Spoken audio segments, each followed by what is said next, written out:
It's indeed exciting in the day and age in which we live to share together what our community really has been anticipating over many, many years. The excitement that's going on in the world around us, the fear and trepidation, you could say, in many ways, is something that the world is just terrified about. Yet at the same time, as Bible students, there is great excitement because we recognize that the Lord Jesus Christ is about to return to establish his kingdom upon this earth. Of course, we read in the book of Revelation, chapter 16, that before Armageddon takes place, he says in verse 15, "Behold, I come as a thief. Blessed is he that watcheth and keepeth his garments, lest he walk naked and they see his shame." And then, of course, he gathers them together to the place called in the Hebrew tongue Armageddon. So our Christadelphian community has been watching the development in Bible prophecy since the inception of that community, based on the warnings of Scripture. And when we look at these things, brothers and sisters, and we see these developments taking place, we have great comfort and great confidence in the word that's been given to us. Our confidence, of course, is rooted in the word itself. In this world we live in, this skeptical world full of atheism and humanism, we read in the words of Isaiah 46 and verse 9, "Remember the former things of old. I am God and there is none else. I am God and there is none like me." And he tells us, he declares the end from the beginning and from ancient times the things that are not yet done, saying, "My counsel shall stand and I will do all my pleasure." So in this age of disbelief, brothers and sisters and young people, we have the word of God laid out for us as that light that is able to give us light in a dark and degenerate age. And so it was many years ago that our brother Thomas penned the words in Elpis, Israel, about 170 years ago, where he wrote that the future developments or movements of Russia are notable signs of the times because they are predicted in the scriptures of truth. The Russian autocracy in its plenitude and on the verge of dissolution is the image of Nebuchadnezzar standing upon the mountains of Israel, ready to be smitten by the stone. When Russia makes its grand move for the building up of its image empire, then let the reader know that the end of all things as at present constituted is at hand.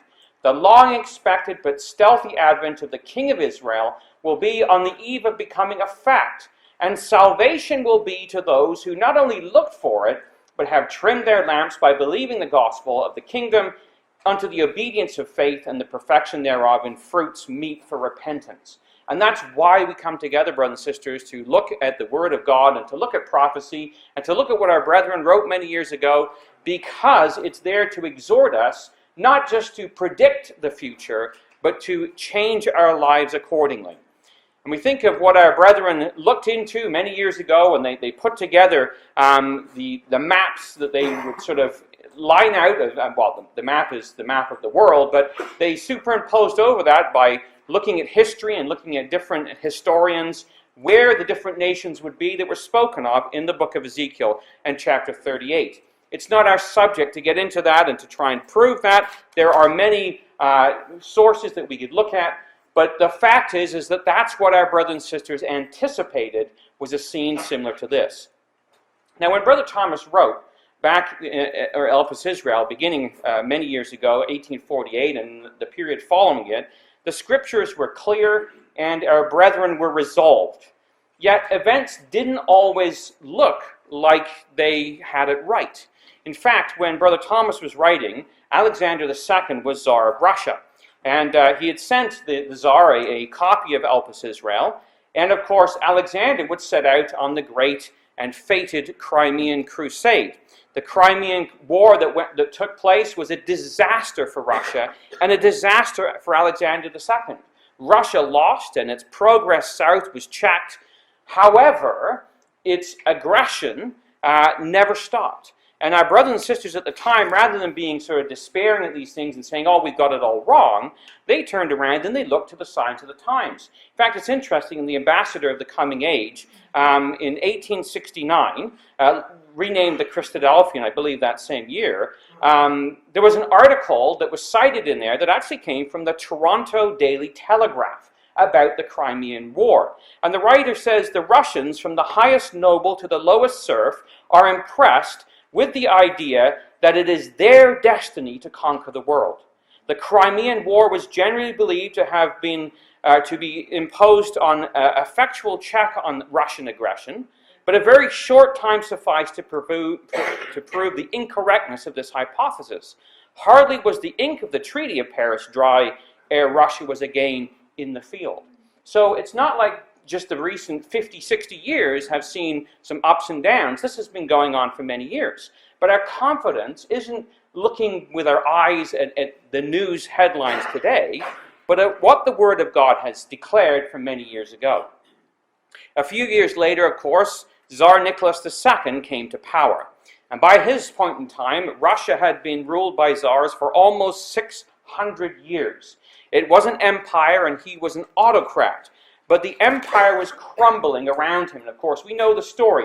1917, where we had the Russian Revolution, and Vladimir Lenin comes along, and the uprising, of course, would bring about the communist power.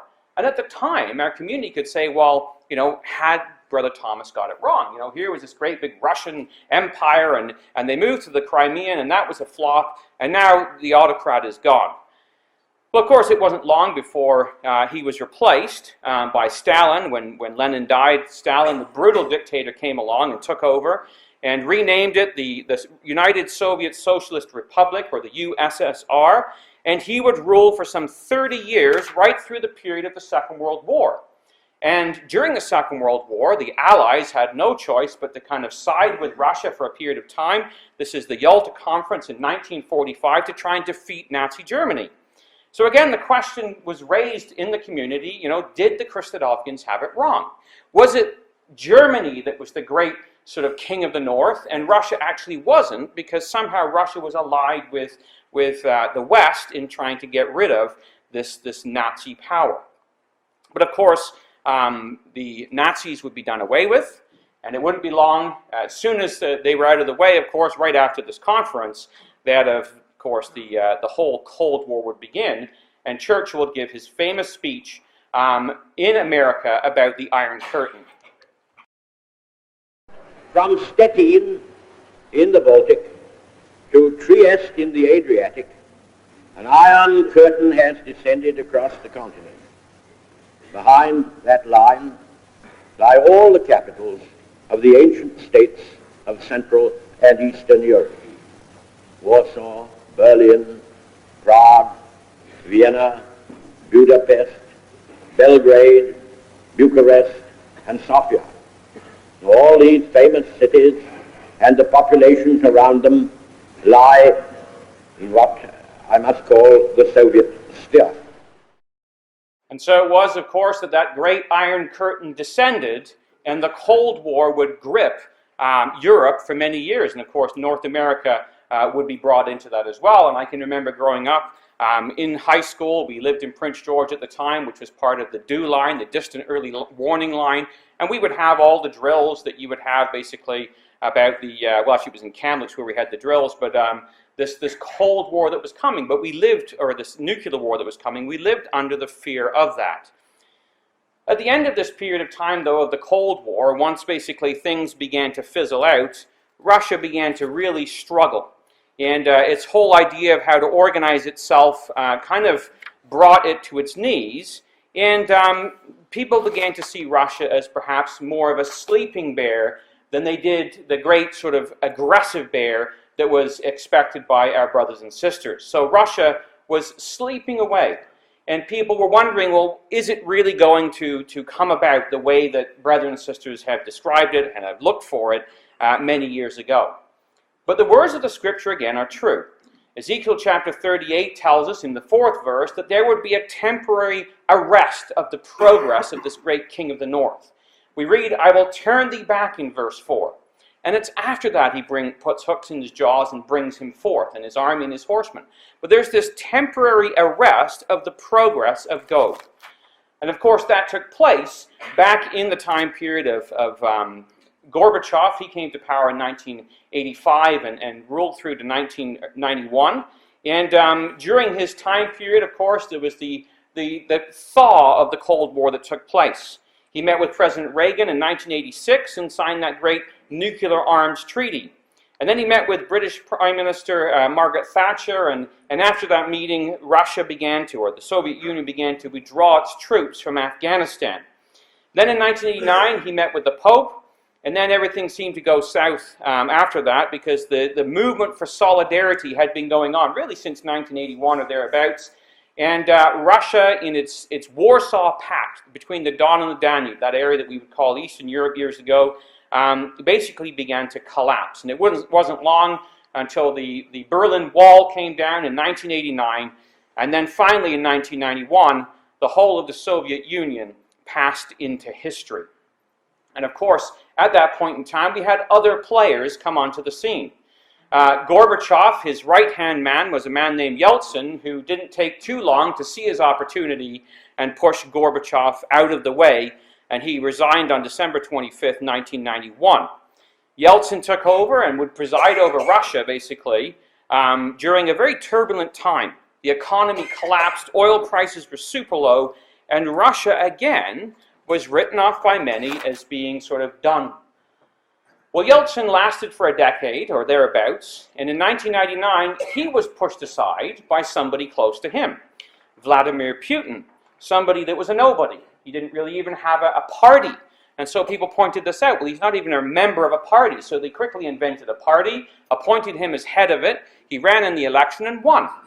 And somehow he just came out of what appeared to be nowhere. And he would work to restore Russia's economy, turn Russia into an energy superpower, and use the income to help fund the rebuilding of Russia's military reforms. And it was during his first tenure that the Chechen War happened, and we saw that the gas being turned off in Eastern Europe as they wielded their might. Well, it wasn't long before Putin had run out of his 10 years in office, and along came Dmitry Medvedev. Many saw him as simply a puppet, somebody who was just, Putin behind the scene, pulling the strings. During his time, we had the Ossetia War, South Ossetia, Georgia.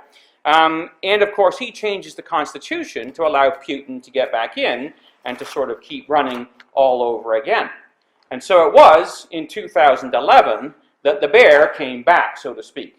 Putin came back and used those oil reserves and the money generated from them to really build up the military. And of course, in very recent years, we've seen the war in Ukraine and the annexing of Crimea. You see, brothers and sisters, this is what our brothers and sisters anticipated based on what the Bible had to say. Take a look at Joel chapter 3. See, Joel chapter 3 and Ezekiel chapter 38 both talk about this arrest, but then there is a preparation, there's a turning around that would take place. And in Joel chapter 3, and at the 4th verse, we read, "Prepare ye this among the Gentiles. Prepare war. Wake up the mighty men. Let all the men of war draw near. Let them come up." So there is this preparation, this waking up of the sleeping bears, so to speak, to bring them down to the Middle East. And that's exactly what we have seen taking place over the last few, year or so. This has been intensified. It's been going on for a while, but it certainly has intensified in the last little while. We read in February of last year, this is the Estonian Prime Minister. We thought Justin Trudeau was young. This guy looks like he's even younger. But this is what he has to say. The Russia's aggression in Ukraine has fundamentally changed the security situation in the whole of Europe, and NATO has responded with a higher readiness. So he says, look, what Russia's doing in the Ukraine has changed the game in Europe. For what was a fairly sort of sleepy goings-on for years, all of a sudden the Ukrainian war came along and it affected Europe very closely. Anders Rasmussen, he was the former Secretary General of the NATO alliance. In February 5th, 2015, an interview in the Telegraph says, this is not about Ukraine. That war was not about Ukraine, but Putin wants to restore Russia to its former position as a great power. There is a high probability that he will intervene into the Baltics and test NATO's Article 5. So when we think about this idea of wake up the mighty men, you read some of the political cartoons, and this is Russia holding on to the Ukraine, and the comment is, of course I'm hungry. I've been hibernating since 1991. And sometimes it's the cartoons that really kind of like bring it out and make it really clear to us. Another one that I found quite interesting was this one. It's Obama trying to press the reset button. And while he's trying to reset, Putin is, of course, moving himself very quickly into the area of the Ukraine. But that's what we expect, because that's what the scriptures talk about. A resurgent Russia that would be militarized and would partner with other nations in the region. So we have this concept of the preparing of war that Joel talked about. Well, the next verse in Joel chapter 3 and at verse 5, we read, "Beat your plowshares into swords and your pruning hooks into spears. Let the weak say, I'm strong." So we go from a period of relative calm and of relative peace, where we have plowshares and swords. It's all plowshares, and they're changed into swords. We go from an economy that's not militarized to an economy that is militarized. And this is the same picture that we have, of course, in Ezekiel chapter 38. Following the setback, in verse 4, he says that there's going to be an army and horses and horsemen, and they're going to be clothed with all kinds of armor, and they're a great company with bucklers and shields, all of them handling swords. So what we see in the scriptures is a situation where it's gone from semi-peace to a time period when there's going to be a great preparation for war. And this January, this year, this is a report that came out about what Russia is doing in the area of Europe. Russian President Vladimir Putin appears to be flexing his muscle and his missiles. In a briefing with the Russian news media, Putin's defense minister boldly declares his military will create 3 new divisions on Russia's western flank with Europe and will make 5 nuclear missile regiments ready for combat duty this year. U.S. and NATO officials tell CNN they're monitoring this, assessing the impact on Western security. One NATO official says it's destabilizing, and NATO's prepared to defend itself. We have to remember that Russia still sees NATO and the Western alliance as a major military threat and as a major threat to Russia's long-term existence. The feeling's mutual. The top U.S. Air Force commander in Europe says Putin's big missile defense buildup along his borders with Eastern Europe is, quote, very serious, because the buildup is denying NATO access to some parts of European airspace. Putin's sending strong internal signals to his people that he's their protector and to potential enemies in the Kremlin. So just hear those words. Putin's message is that he is their protector. And that's something that we think about when we think of Ezekiel chapter 38. Well, another dimension to this is the many ships, and this comes up in Daniel chapter 11. Daniel 11, Ezekiel 38, Joel 3, and Zechariah are parallels. You can do a harmony of the prophecies, and it's well worth the time to do that. Daniel chapter 11, in verse 40, we read here about the kind of host that's going to come. It's the time of the end. There's the king of the south pushing at him, and we'll talk about that in a moment. Then the king of the north is going to come against him like a whirlwind. How does he come? Well, he comes mechanized with chariots and horsemen and many ships, and he's going to enter into the countries and overflow and pass over. Well, horses and horsemen and chariots today we would see as infantry and tank divisions probably. But this concept of many ships is one that really isn't that far away from us. This was March the 11th of 2014. The Russian Navy to receive 24 subs and 54 warships by 2020. So it's this idea of increasing its submarines and its warships of different classes, building up the arms race that's going on. But of course, ships today isn't just ships of the sea. We have airships as well. And so this was the headline in March 27th, 2015. The Russian Air Force and Navy are to receive 200 new aircraft in 2015. That's more than most world air forces actually own. That's just the new ones they're going to get, outnumber most world air forces altogether. So when you look at that, you say, okay, this is what the scriptures say. It's a time of mechanizing, of arming, of getting back into the game, so to speak. And although Russia may have fallen away from that during that period of Yeltsin, they're coming back with a force. The other interesting thing is this whole issue of the Crimea. What was its significance? Well, on March the 30th, 2015, Russia says the Crimean military buildup has been completed. And the text reads, Russia intends to use its presence there, that is in the Crimea, to spearhead Russian interests in the Mediterranean Sea. The Black Sea fleet stationed in Crimea Sevastopol will be used to extend Russia's presence in long-range sea zones. Well, obviously that was written in March of 2015, and come the fall, we saw that taking place. That's our take on it, brothers and sisters, and some of you may have heard this clip before, but let's listen to what the generals have to say. If I had time, I would have squeezed in Obama's last election chat with Mitt Romney about what is the major threat that America faces. But we'll let the generals tell it to us. The outgoing U.S. Army Chief of Staff calling Russia the most dangerous threat to the United States today. More than ISIS, more than China. I'm concerned. They have shown some significant capability in Ukraine to do operations that are fairly sophisticated. And so for me, I think we should pay a lot of attention, because a true deterrent is one where people are worried that if they do conduct operations, there will be some level of response. And I think we have to continue to improve what that level of response might look at so we can deter. Vladimir Putin's Russia behaves in many respects as in some respects, and in very important respects, as an antagonist. That is new. That is something, therefore, that we need to adjust to and counter. Russia poses existential threat to the United States by virtue simply of the size of the nuclear arsenal that it's had. If you want to talk about a nation that could pose an existential threat to the United States, I'd have to point to Russia.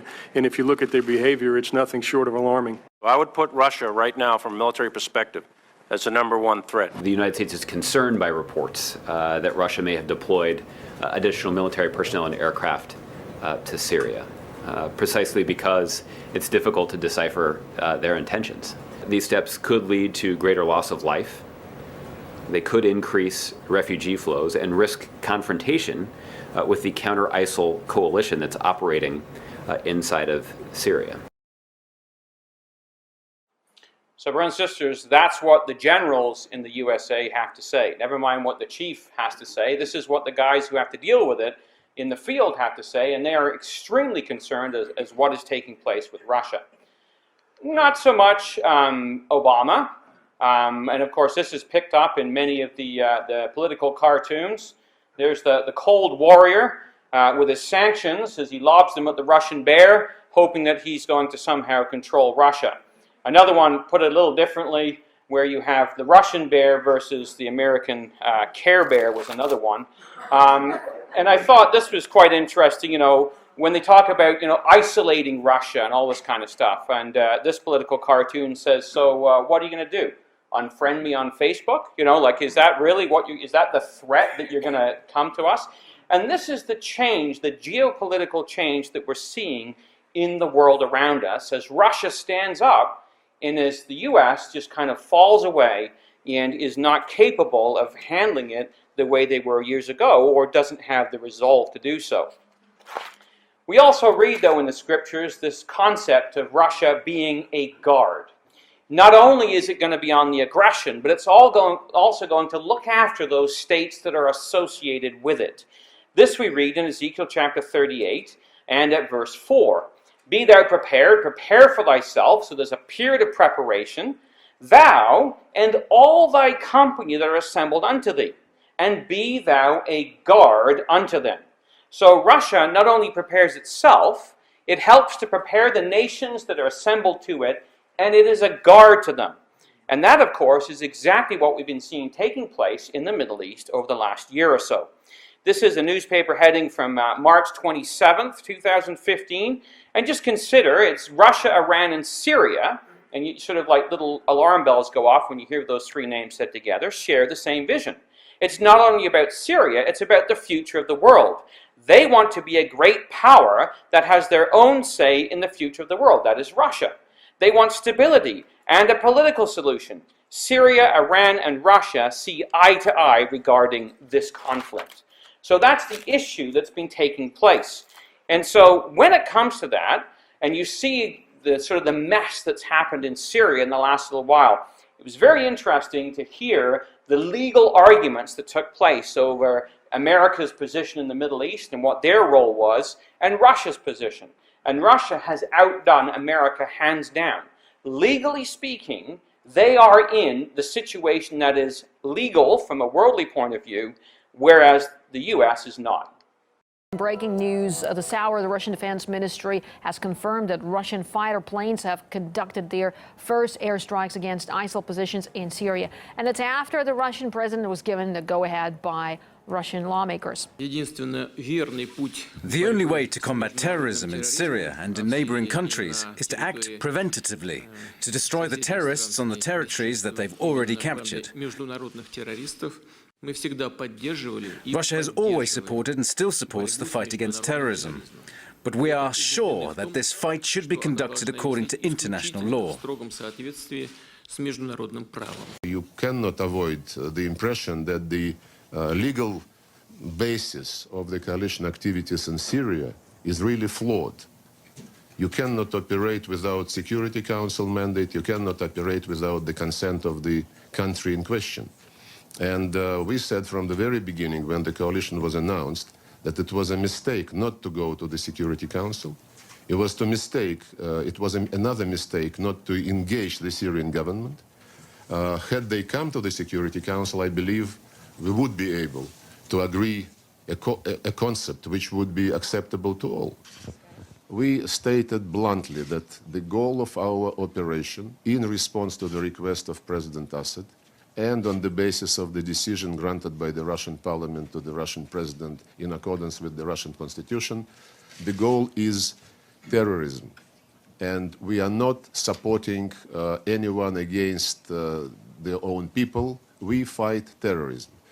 We consider terrorists those who have been recognized as such by the United Nations and by the Russian Federation legal system. If it looks like a terrorist, if it acts like a terrorist, if it walks like a terrorist, if it fights like a terrorist, it's a terrorist, right?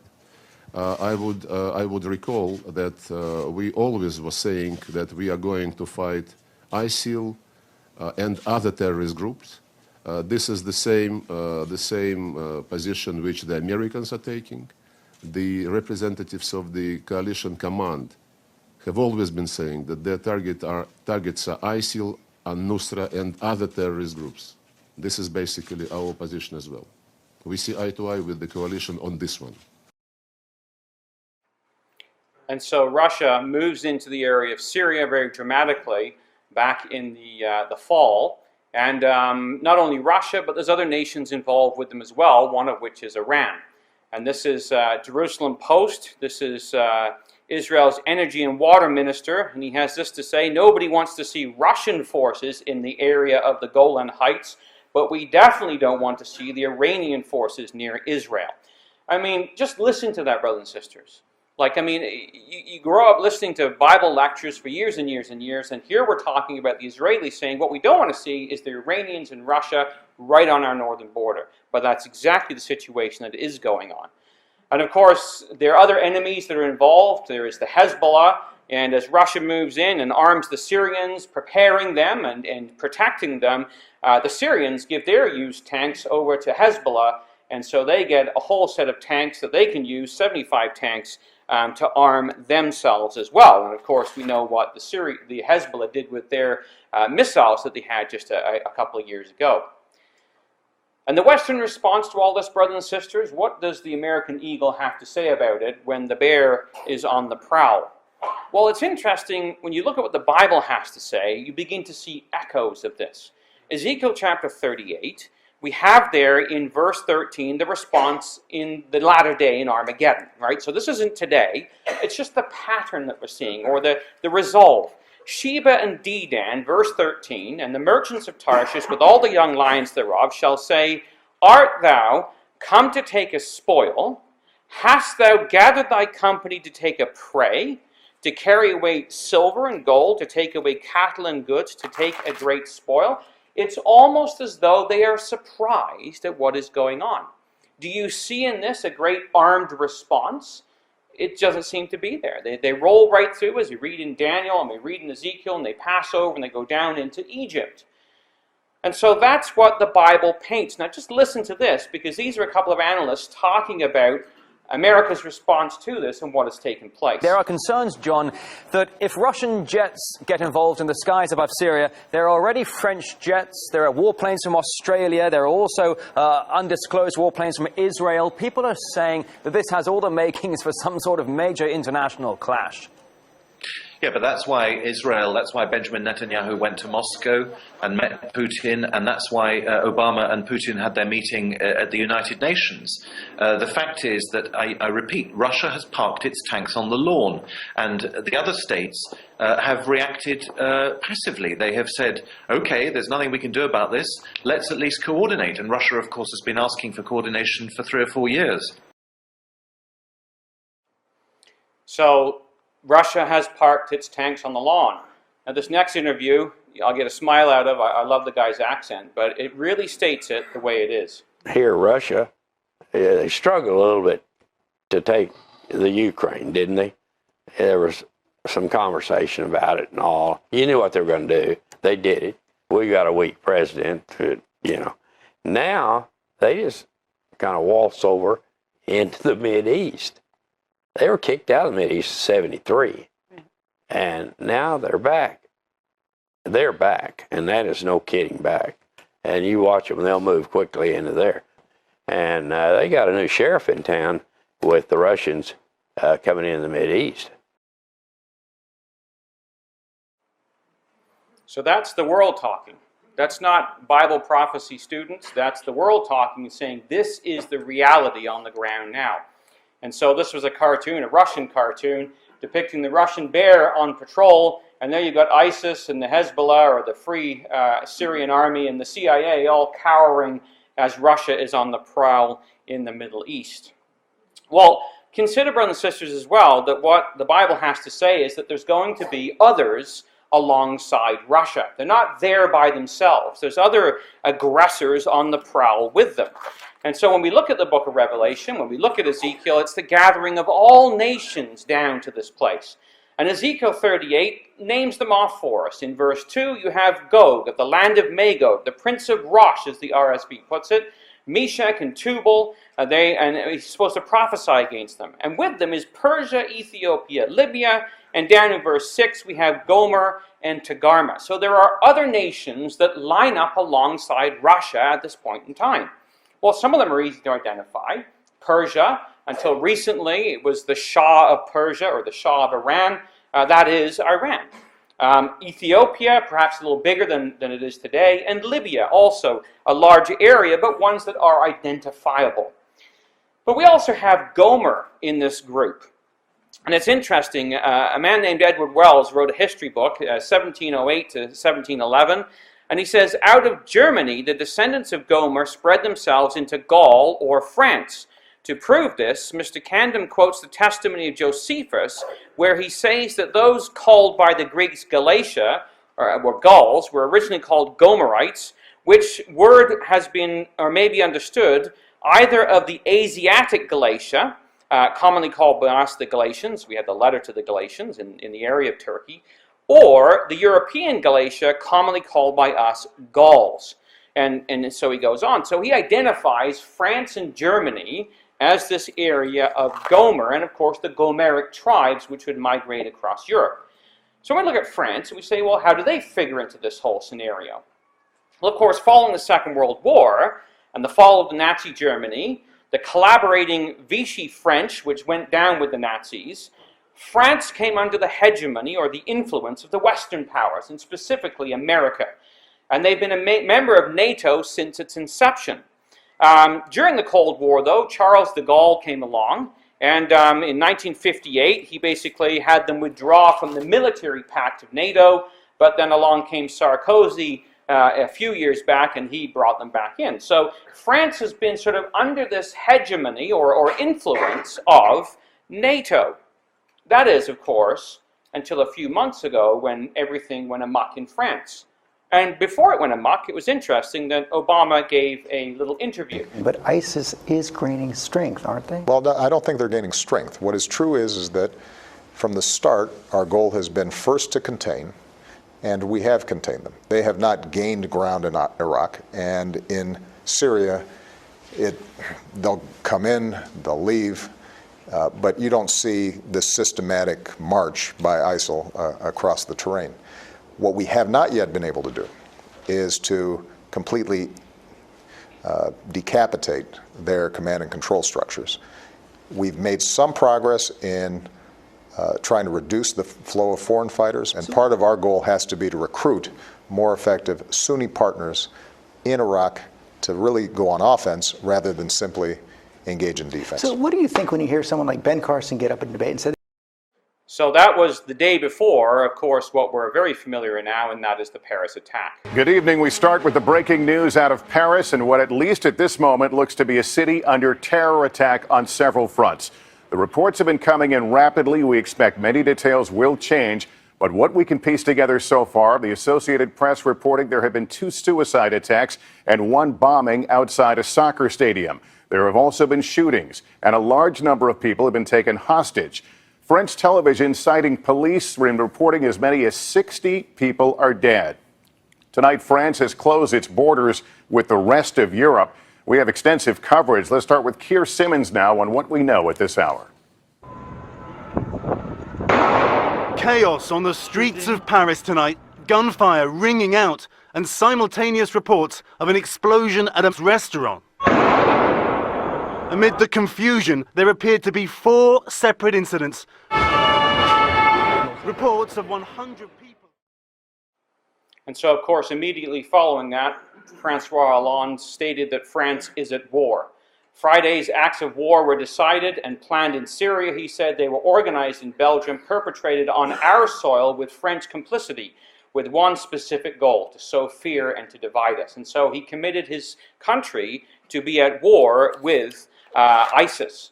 Of course, we won't play you Obama's response to this, where he said it was kind of an unfortunate setback.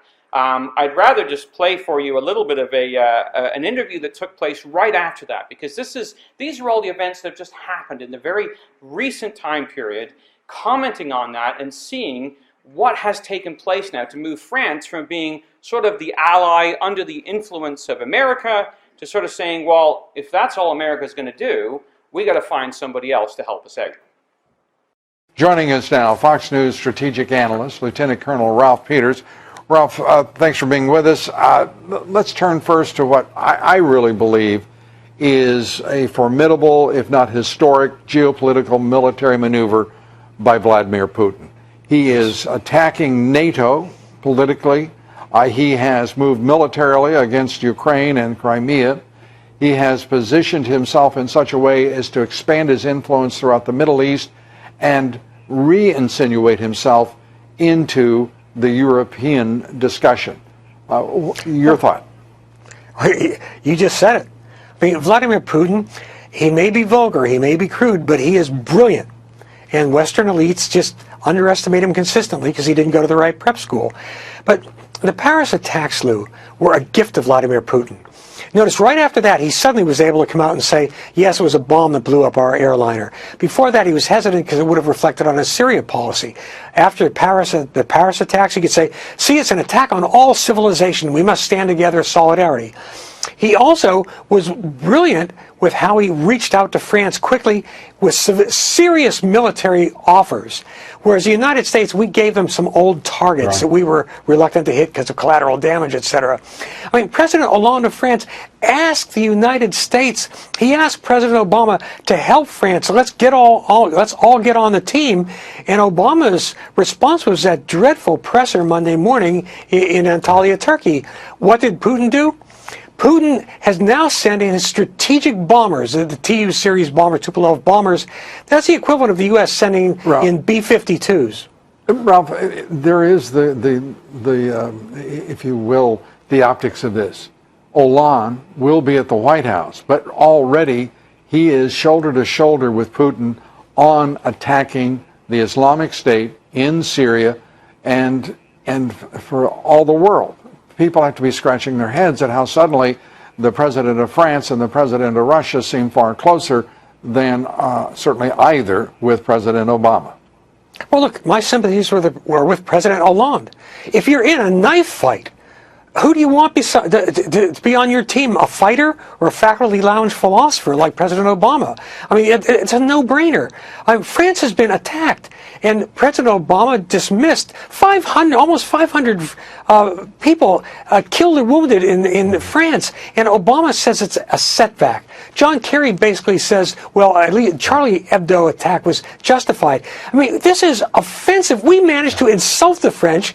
Vladimir Putin is helping them. This is, as you said, a tremendous geostrategic advance for Vladimir Putin. And, you know, who's going to pay? The Ukrainians. They're being forgotten. Everyone else that's Putin's victimized.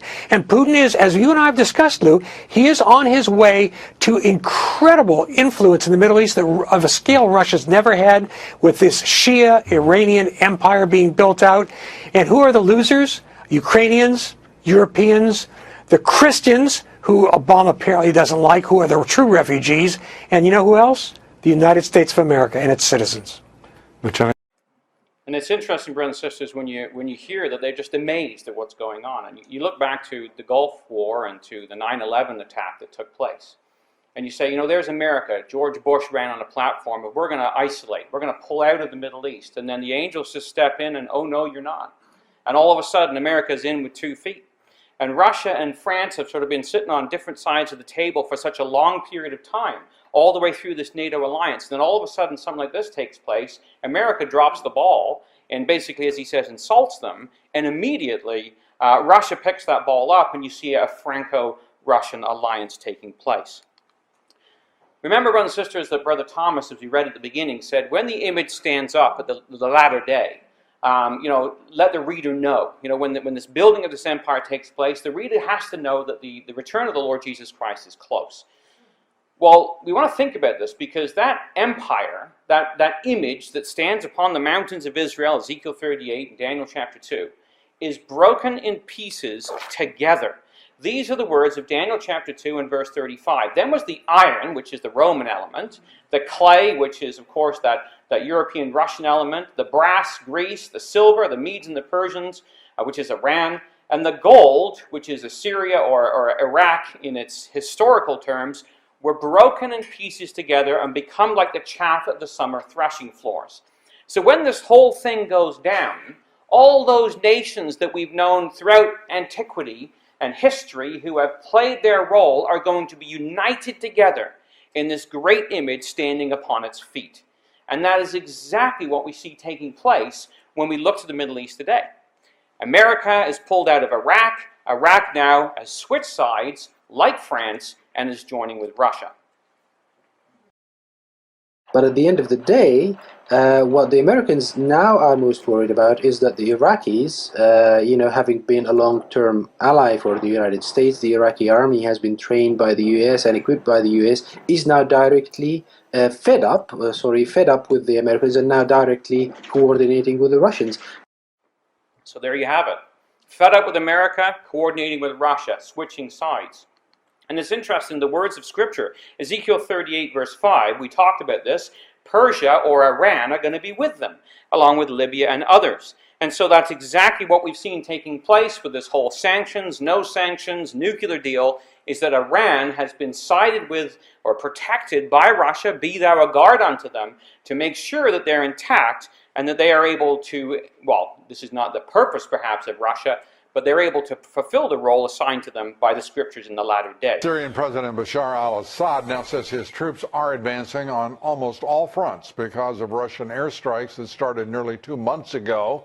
President Putin today is shoring up support for Assad in Iran. He met with the Supreme Leader, Ayatollah Khamenei, for more than an hour and a half. The Kremlin says both countries agreeing to oppose any, quote, external attempts at regime change in Syria. Wow. Let's turn very quickly to Putin in Tehran. Basically, it was a cooperation agreement between the government of Iran and Russia, excluding the United States and shoring up Bashar al-Assad. End of story, Mr. Obama. End of story, Mr. Obama. Leading from behind, we've now been left behind in events in the Middle East. So Putin is now calling the shots. He's got an alliance with Russia, Iran, Iraq, and Assad. France is going to end up joining this alliance too. Now, France had said Assad's got to go. They're not saying that anymore. They want Russian help in destroying ISIS. But here's the problem. It was the president who said, we have contained ISIS, right? And then within a few hours, ISIS attacks in Paris. Secretary Kerry said, we've got Al-Qaeda on the ropes. Al-Qaeda attacks in Mali. You could go on and on and on. To the point where now the president says, look, ISIS, it's just a bunch of weirdo computer hackers in the granny's basement who are really good on social media, while the rest of Europe's on lockdown. What do you expect from that meeting? Obama can't presume to replace Russia in that alliance. He's foreclosed by Iran. He is inartful, and his dodging is catching up with him. Well, and where is Hollande going after he meets with Obama? He's going to Moscow. He's meeting with Putin. He knows Putin is the guy who's making things happen in the Middle East. And so we see Iran and Russia, both of them cozying up to Iran and France, both of them cozying up to Russia, and America just being unable to act. And so we see in some of the cartoons, you know, beware of my sanctions is the great call. And of course, Russia just does not seem to be overly fussed by that.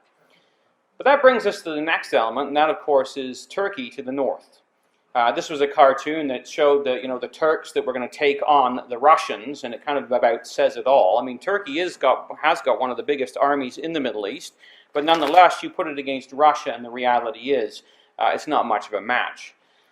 Russia has, of course, had a desire for Constantinople for many, many years. They were, in effect, booted out of there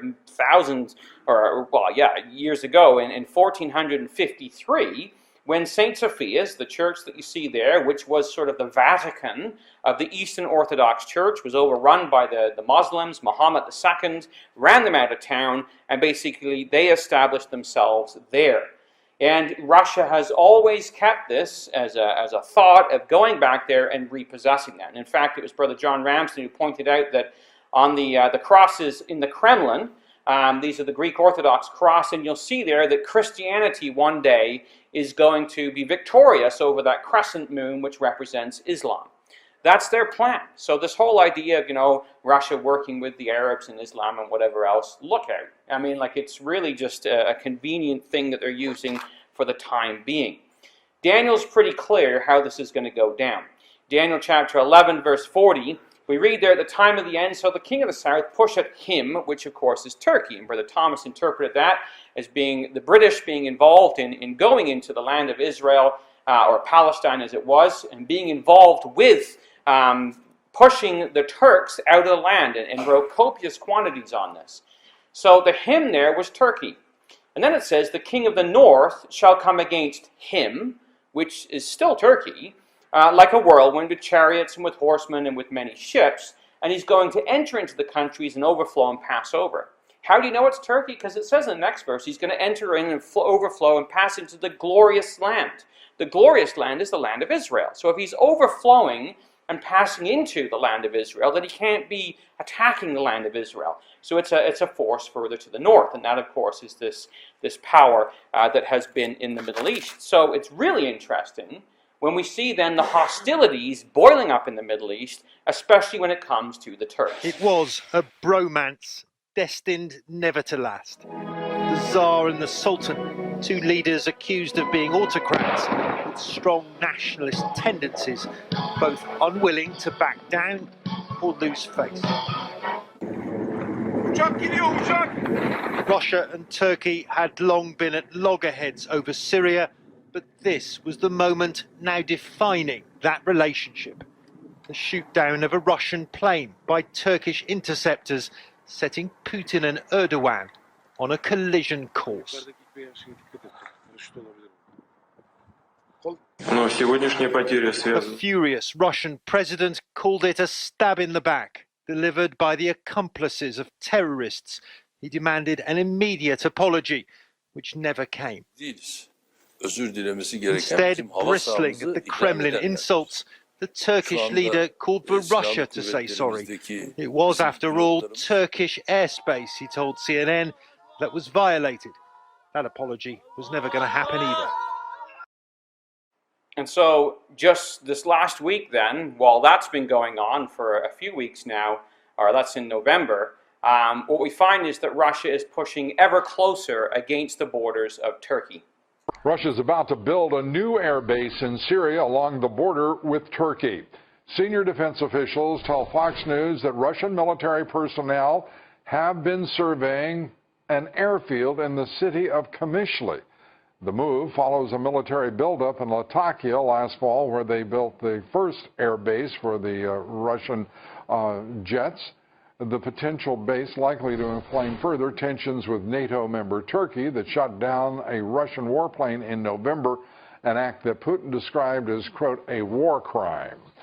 Well, first of all, the air base at Latakia is only able to handle about 30 to 35 aircraft. It's a very, very small air base. This new one is actually building on an older Syrian air base. It's going to be far more expensive, but a couple of points are important here, Lou. Number one is this new air base is in the part of Syria that's controlled by the Kurds. And secondly, it's right up against the Turkish border, about 20 miles from the Turkish border. So what this allows the Russians to do is, again, to poke a stick in the eye of the Turks to try to punish them for shooting down that Russian fighter plane, and also to expand their presence in Syria. Now, Russia today is an expanding power in the Middle East, and they're not going to stop anytime soon, Lou.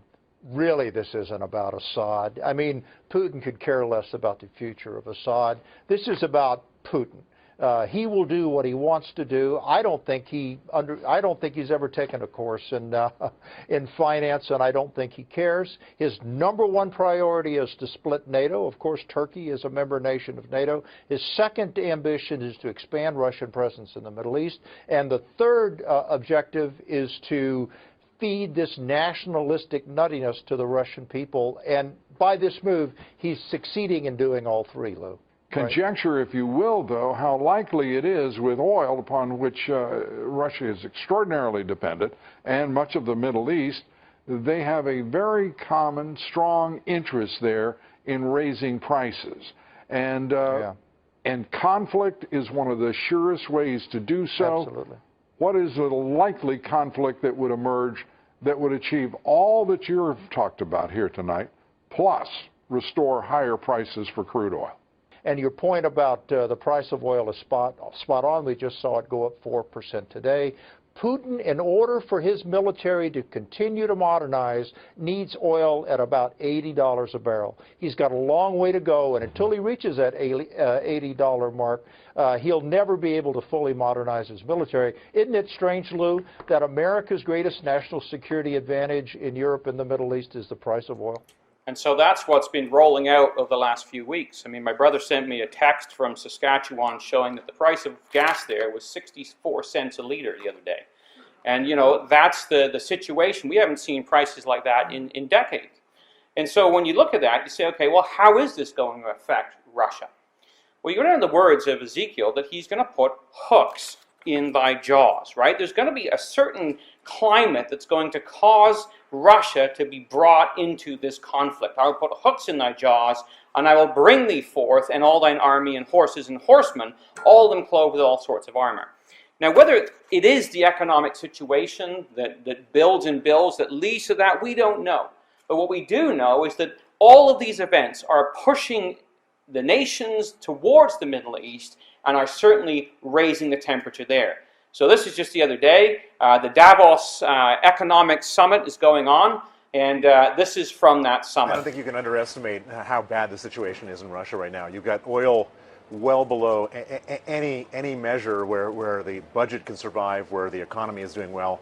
And then you add on top of that, you have sanctions coming from the West.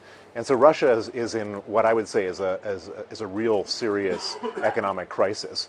And what that does is it causes two things. It causes the Putin regime to create nationalism, to create a foreign enemy. And so you see Ukraine, you see Syria, and it creates repression inside of Russia. And so I would say that it's a very brittle and very unstable place right now. Because there are other issues going on, including the Middle East at the moment. So is there a possibility of a thawing of relations with the West to come, do you think?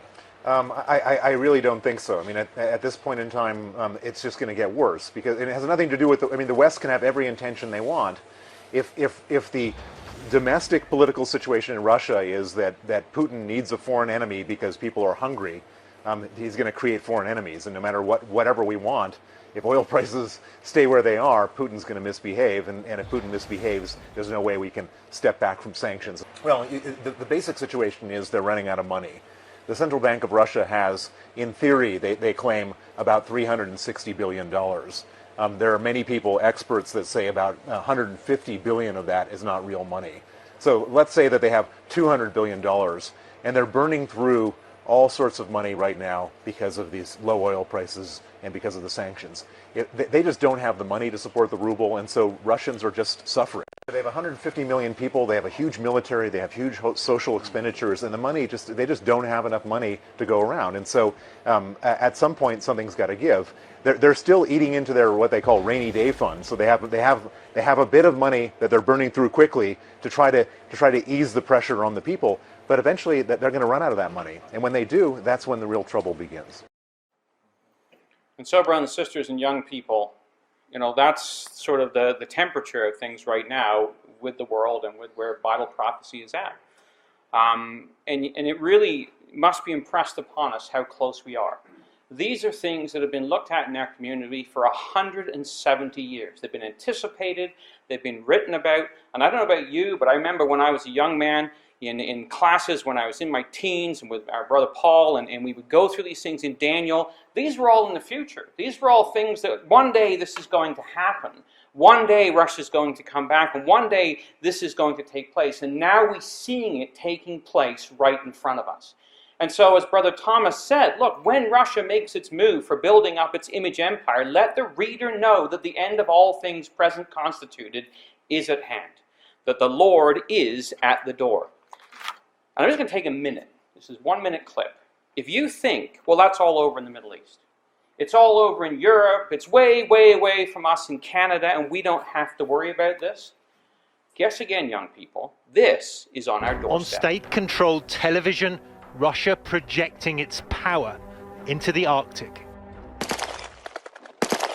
In recent months, the Kremlin has staged some of its biggest ever military exercises in the region, deploying a newly created Arctic brigade, raising concerns this could be the next frigid flashpoint in its standoff with the West.